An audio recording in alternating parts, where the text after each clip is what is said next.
Окупанти заборонили українським громадянам володіти землею в Криму. Відповідний указ підписав президент Росії Владимир Путін. Іноземним, на думку окупантів, громадянам заборонено мати ділянки в прибережних районах та на півночі півострова біля адмінмежі з Херсонщиною. Винятком стали лише Первомайський, Красногвардійський та Білогірський райони. Так званий земельний указ окупантів в українському МЗС назвали нікчемним, бо після звільнення Криму права власності будуть відновлені. А правозахисники заявляють про злочинність таких указів. Это не только грубое нарушение прав человека, потому что в протоколе к Европейской конвенции по правам человека сказано, что каждый человек имеет право мирно владеть собственностью. Там не указано, что можно дискриминировать на основании гражданина или не гражданина, или на основании этнического происхождения.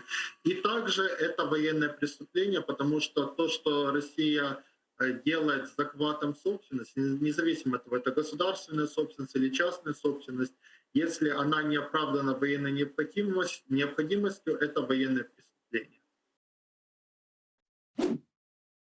В оточенні високих парканів та спецслужб. Жителі селища Олива на південному узбережжі Криму обурюються, їх тіснять маєтки окупаційної верхівки. Ще з радянських часів тут будували державні дачі для партійного керівництва. Тепер на понад 200 гектарів стоять вілли російського президента Владимира Путіна та екс-прем'єра Дмитрія Медведєва. А колишній санаторій Таврія після окупації став санаторієм ФСБ за 6-метровим парканом. Всюди камери відеоспостереження та працівники охорони кремлівського володаря. Місцеві жителі не можуть навіть пересуватися навколишніми лісами. Закрили прохід до моря, забороняють підключатися до каналізації та комунікацій. Окупаційна влада відмовляє місцевим навіть в перереєстрації ділянок відповідно до російських законів. Тепер люди бояться, що їх і похотів виселять з осель.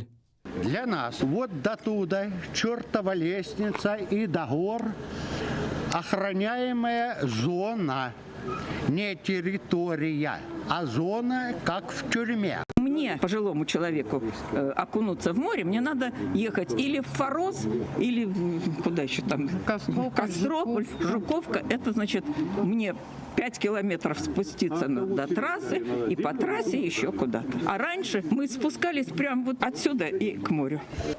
Я пошел в лес и машину оставил в съезде от дороги. То мне прокололи, спустили шины и наплевали на капот семечек. Когда я колеса накачал, я приехал, меня уже ждали с распростертыми объятиями и объяснили, что близость объекта, и я неправильно припарковался типа.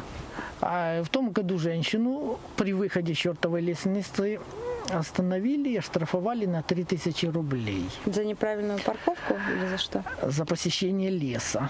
А я же говорю, так это ж туристическая официальная стропа. Как же на ней можно штрафовать? Упорно разговоры на бытовом уровне, вплоть до того, что говорят, зачем вы делаете ремонт в квартире? Не надо делать ремонт в квартире, потому что вас скоро будут отсюда отселять. Здесь 90% пенсионеры. Не продать, не завещать, не подарить. А почему я не могу продать и куда-то переехать?